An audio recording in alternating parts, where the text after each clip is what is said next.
Yo guys, what's going on? It's your boy JVZ coming at you today with the USPL Week 3 standings. Sorry if I sound a little bit tired. I literally just woke up and I realized today was Monday, and I also just realized I never was able to give you guys a Week 3 video for the USPL standing. So I'm gonna go ahead and give you guys with the Week 3 recap. Week 4 has already passed, but thankfully Cushy hasn't been able to update the docs, and Week 4 hasn't been added yet. Uh, but I'm hopefully asking him later today to update this so I can put out a video for you guys today. So I'm going to give you guys two videos: the week 3 standings and the week 4 standings. One, you're obviously watching this one now, and then you're going to see a week 4 standings come out hopefully later in the day. So, unlike previous videos with the standings, because I am a little bit short on time, and as you can tell, I do sound tired. Forgive me, but I am just gonna give like a rather short rundown of the standings. Then I'm just gonna hop into the week 3 battle of the week. So, first, let's look at the teams at the bottom of the league. The Sweden Swallows, the Los Angeles Agrons, and the Chicago Beartics. Now I know the Sweden Swallows, it does say 0-4, but I think that was the only team updated. But they were 0-3 last week, so nothing's really changed that much. But these three teams have really just been fighting and struggling to get onto the track and kind of push themselves and get themselves some wins. And I'm especially surprised about the Chicago Beartics, a team that I ranked rather highly in the rankings due to their team makeup. I'm surprised that they're 0-3, haven't picked up a win yet. And some of this does have to deal with luck. Some of it has to deal with poor play. But at the same time, it's kind of like it's still early in the season rather for them.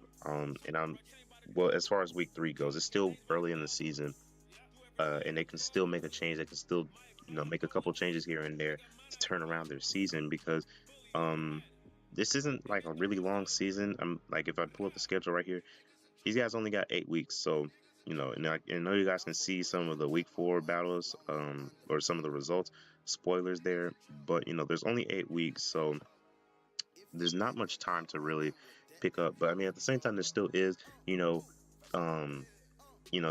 know. They could literally just go 5-0 from here on out and finish the season with a 5-3 record, which is still good. I'm not sure if it'll be viable for a playoff spot, but it can still prove to be worthy in fighting for playoff contention. Which I kind of hate talking about this in like leagues. When people talk about playoff contention so early into the season, because teams can still turn it around, and currently right now, in this beginning half of the season, these three teams still have a lot to, work on, but they can definitely turn it around.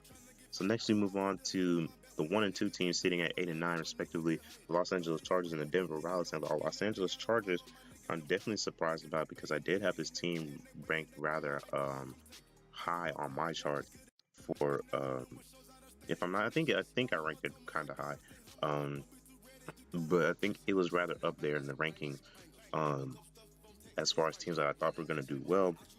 And I'm sitting at 1 and 2. These teams are not necessarily out, and neither were the last teams, but they do have a little bit more to work off with one win under their shoulders. And they are only one win away from equaling their wins and loss totals, so they're not too far behind. If they can just pull out a couple more wins, they can definitely put themselves back into potential for climbing into the top of the league. And as far as the teams go, I'm not too surprised about the Denver Rollets. Their team wasn't really the best as far as makeup goes. And the Los Angeles Chargers, I'm really surprised.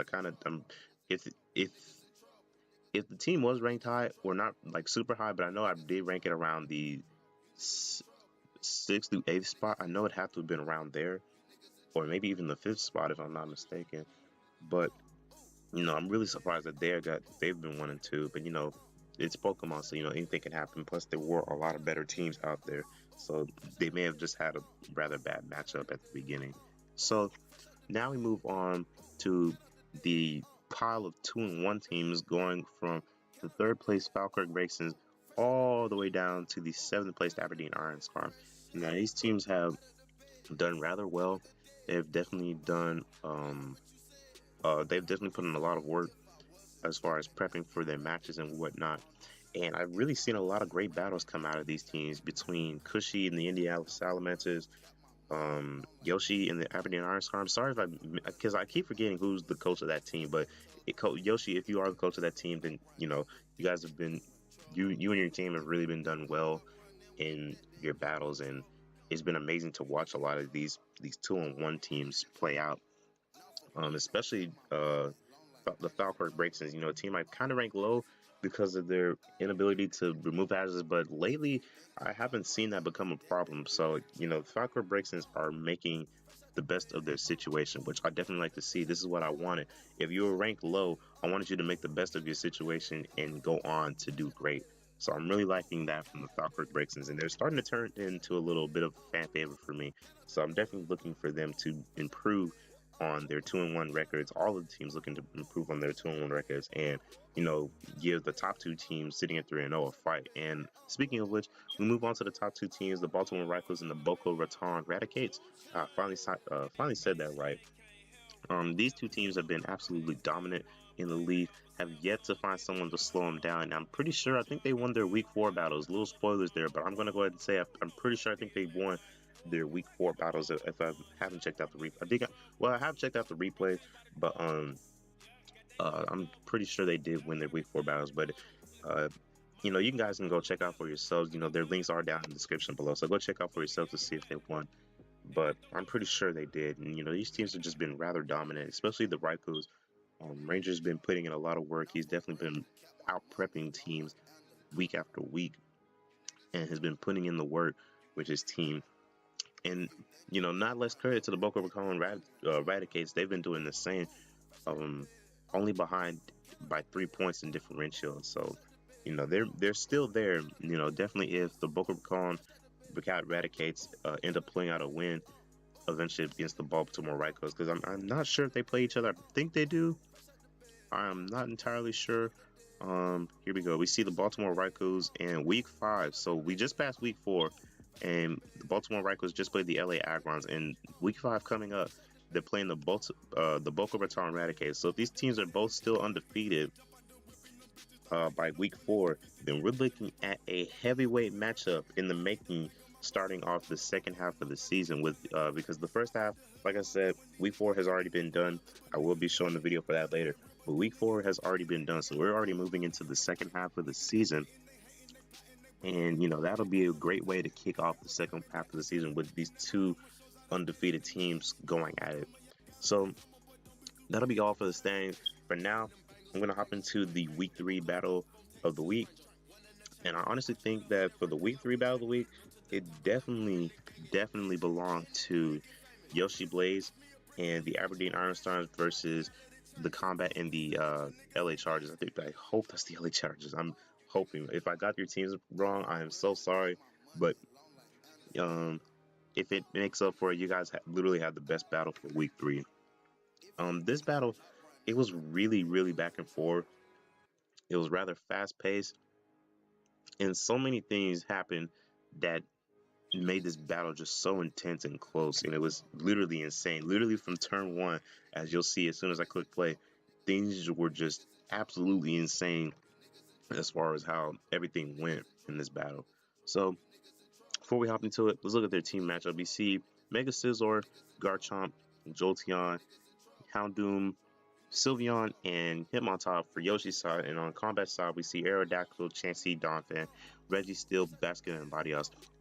Now, for Yoshi, it's already looking like a decent matchup for him, because if he brings Scarfchomp, it's really looking like he's going to put in a lot of work against this team. It definitely deals with so many of his threats, and Mega Scizor is looking like a really nice threat in the late game with Bullet Punch once the Donphan is weakened and the Basculin is out of the way. But I'm pretty sure, I think Mega Scizor speeds Basculin. I'm not too sure, but I think it does. And also Houndoom is looking like it can put in a bunch of work too if the Basculin gets out of the way, and if he finds a way to beat the Chansey.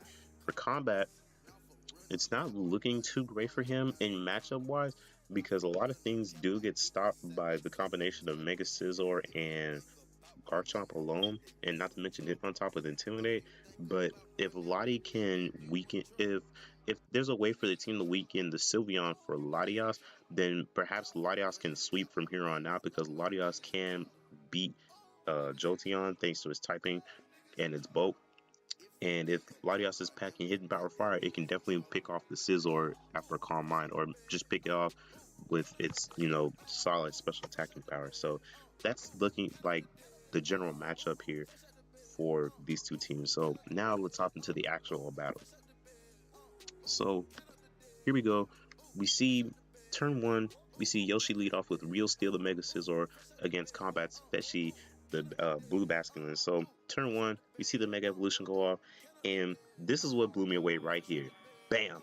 Right off the bat, we just see Mega Scizor get obliterated from the game. Now, this mattered a lot for Combat because Mega Scizor was such a huge threat to his team. It literally destroyed everything that wasn't Donphan. And even Donphan, if it got weakened or if Scizor got a Swords Dance, it could easily knock it out if Donphan were knocked out of its 30 range.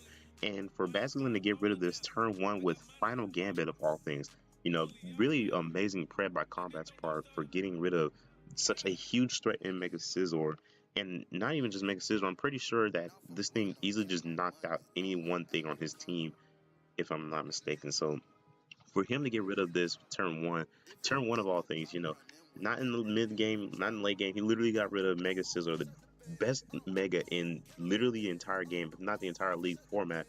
For him to get rid of that turn one was amazing. So amazing prep on Combat's part. So we see both the Basculin and the Mega Scizor go down. So hopping into turn two, we see Yoshi go out into his Jolteon as Combat goes out into his Chansey. So now Jolteon really can't beat this thing too much. So Yoshi decides to Volt Switch out of the Chansey and try to preserve his Jolteon from getting toxic or seismic toss. And he brings in the Garchomp, probably his best physical attacker, to beat this thing 1v1 as the Chansey fires off the toxic. Now, this isn't good for Garchomp because as a Mon that could be threatening against this team, it's not good for it to get worn down by toxic like that. So already Chansey looking like to be a big threat with toxic, and as you can see, Wish as Garchomp fires off the Swords Dance as Chansey goes for the Wish. So it's looking like Garchomp is going to fire off a huge hit on whatever it wants to bring in, and this is Yoshi's Z move user. So, and as we see the Z move activate, we see Garchomp fire off the +2 all-out pummeling against the Aerodactyl and brings it all the way down to his half. But unfortunately, because Chansey did go for the Wish, that Aerodactyl is going to be healed all the way back up to full, and we see Garchomp get even further weakened down to 64%. So I'm assuming all-out pummeling means he does have Brick Breaker on the Garchomp for that Chansey. So he decides to switch out because he can't knock this out now, especially now that's at full health. And he brings in his Hitmontop to intimidate this thing. Probably his best switch into this thing as the Aerodactyl tries to Ice Fang, trying to probably KO the Garchomp. So he brings Combat switches out. He brings in his Latias. And Latias is going to take a Stone Edge, take around 42% to the face. 40% to the face, and take a lot of damage from this Hitmontop. And as you can see, the following turn, Hitmontop, as it Mega Evolves, is going to be able to pick off the Latias with a Sucker Punch. Now, that mattered a lot in the long run, especially in the late game, because as you'll see, this Hitmontop is going to be able to stick around for quite a long time in the match and prove to be a problem for Combat. As you can see, just by the makeup from the team, this Hitmontop, thanks to Intimidate and just being able to beat Chansey and Registeel 1v1, it being able to knock out Latias with that crit Sucker Punch definitely does matter in the long run here. So on the switch in, we see Combat bring in Donphan. Yoshi knows he can't really do too much damage with Hitmontop on close combat if this is a physical defensive Donphan, but it does show to be offensive as he switches in his Sylveon and the Donphan takes 46% health. Now notice that damage roll. He does take the Sylveon took 46%. That is going to matter in the upcoming turns as things unfold. So Breeding Girl, the Sylveon goes for Protect as Donphan goes for another Earthquake. It fires off another Earthquake. This time it gets a lower damage roll. It gets 43% as the Sylveon goes for the Wish. So Wish Protect is definitely going to happen. Definitely going to try to heal this thing back up to full. So as I said, as predicted, Yoshi is going to go for the protect, but on this turn, we see Armadillo, the Dawn fan, fire off a Rock Polish. So this is looking to be really threatening, possibly because it has Ice Shard. It can definitely pick off the Garchomp, which is now weakened, and winning this team even further. So he goes for Earthquake, gets an even lower damage roll with 41% after getting 46 the first time he fired off the Earthquake, and Sylveon is able to fire off a Hyper Voice against this thing. So remember those damage rolls. Remember 46 was the max damage. He gets a crit on the Earthquake after Sylveon was at 49% health. Now this matter a lot because, well, I wouldn't say it mattered a lot as far as going into a late game, but it did matter in the fact that Sylveon could have lived and could have fired off a Wish and easily stalled out this Donphan a lot longer. But Donphan kind of just says no to that, speeds up the process, and is able to knock out the Sylveon with a crit Earthquake. So unfortunately, that happens to Yoshi. He's lost his Mega Sizzle and the Sylveon, two very important monsters in the game for him, and he's now forced to go out to Drado to intimidate this Donphan, which is still doing around 45%. This thing is just an offensive freaking monster, and it does 45% to the Hitmontop, brings it down to 41% before Hitmontop is able to knock it out with the close combat. So Hitmontop's at 41% and is at -1 defense and special defense, and Combat decides to go out to Registeel. Now, the way he brought that out, I'm assuming Yoshi decided to switch out because he might have feared the Chopo Berry on the Registeel, but instead, the Registeel is able to fire off an Iron Head on the switch into Houndoom. So Houndoom comes in and it goes for the Flame Charge after Registeel switches out, and Yoshi after Combat switches out Registeel for Chansey. And he's at +1 speed now, so we don't know what this thing can do. This thing could be a physical attacker, but Houndoom reveals the taunt, which is really solid prep on his part, and this played a big role in the match because having taunt on this thing was just amazing prep by Yoshi's part, because having mons like Garchomp with Brick Break and Swords Dance to beat this thing, and having Houndoom with taunt is really amazing prep, because as you saw last week, Chansey picked up 3 kills because there was no taunt user and there was no really good physical attacker, really good wall breaker that could set up on this thing in order to beat it. So really solid prep on Yoshi's part to taunt and basically neuter this Chansey and keep it from wanting to put in any more work as it already has, just by getting off Toxic and wishing up that Aerodactyl. So Chansey's taunted. The only thing he can do is Seismic Toss, so he switches out Doomsday into his Garchomp, which is really nice because Garchomp's Rough Skin is now going to be taking in effect on the Chansey and further weaken it down. So now we see Garchomp fire off the Brick Break to further weaken the Chansey. Chansey goes for a Seismic Toss.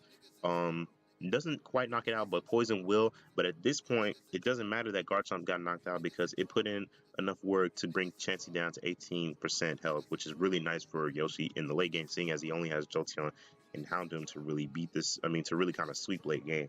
So he comes in with Houndoom, doesn't want to risk this thing going for a Wish, so he goes for the taunt. Really nice prediction on his part, and he goes for the Flame Charge to try and weaken this thing further and get a speed boost and potentially sweep late game. So Chansey goes for the Seismic Toss, takes a good amount of health, and now the Houndoom is at +2 after going for another Flame Charge and finally being able to knock out the Chansey. Guys, forgive me for my phone, but so now we see the Houndoom come. Now we see the Aerodactyl come in on the Houndoom. Houndoom essentially has to get 2 Dark Pulse flinches to really beat this thing, since Aerodactyl is kind of naturally bulky, and unfortunately is not able to get the flinch, and Aerodactyl is able to knock it out with a Stone Edge here. So now he brings in the Jolteon to assume Revenge Kill it, but as you can see, the Aerodactyl is faster than the Jolteon, which is insane. I'm not sure if he tried to speed creep it. I think Aerodactyl is naturally faster, but I'm not sure. But it is able to knock out the Jolteon. Bring down the Jolteon to a low amount of health with Stone Edge, and Jolteon is able to knock the Aerodactyl out with Volt Switch. But however, thanks to Life Orb Recoil, or no thanks to Life Orb Recoil rather, the Jolteon will be knocked out the following turn. And now it's down to a weakened Hitmontop and a Registeel. Now Registeel with its natural bulk, it doesn't even have to be physically defensive to take a Hitmontop's close combat. Even if it's invested, it can definitely eat a close combat from the Hitmontop. So it's really looking close here with the weakened Hitmontop and the full health Registeel sitting in here. And thanks to Intimidate, thanks to Clear Body, Registeel won't be infected by Intimidate here, and it can fire off full power Iron Heads at will. So, like I said, Registeel with his natural bulk can easily take a close combat. And as you can see, Hitmontop does 54% with close combat here. Now, the reason why I'm pausing so much here is because what happens in the next few turns is rather intense, because depending on what happens here, things could go for the worst. It's literally anyone's game at this point, especially now because the Registeel, after Hitmontop drops his defenses, it goes for Thunder Wave. And we did see the Registeel go for an Iron Head. I'm not sure if it went for it before, but I'm pretty sure it does have Iron Head. Now, Hitmontop at -1 defense and paralyzed. With Registeel having Iron Head, it is honestly not looking too great for my boy Yoshi. He literally has to break out a flinch, break out a paralysis, pray that this Registeel can't knock it out with even though it's at -1 defense, and he has to hope for no crit. So, and then not to mention, I'm pretty sure this thing has leftovers. Also he has to hope for he doesn't get a low roll, because as you can see, he does get leftovers here. So Registeel is at 52%. If literally things are not looking too great for Yoshi. He already did 54% with close combat, assuming that's a max roll. If he gets a low roll as well, it's basically over for him. So everything against Yoshi is basically going to come down to, can Hitmontop get the max roll and fire off a close combat to knock out the Registeel. So we see the Registeel go for an Iron Head, knock this thing down to 5%.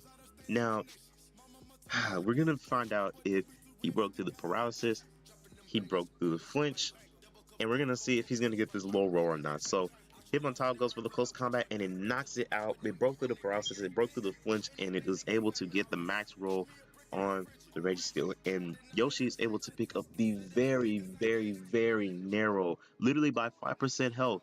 Literally by 5% health. Literally just picked it up. The narrow 1 victory, the narrow 1-0 victory in his favor. Now, that's all I really have to say about the match. It was a really solid prep on both Combat and Yoshi's part. Yoshi by bringing Taunt and Swords Dance, Brick Break for the Chansey, and by Combat bringing, Final Gambit, Basculin to knock out the Mega Sizzle turn 1, and Rock Polish, Donphan was really nice prep, because it definitely could have swept if Hitmontop wasn't able to knock it out.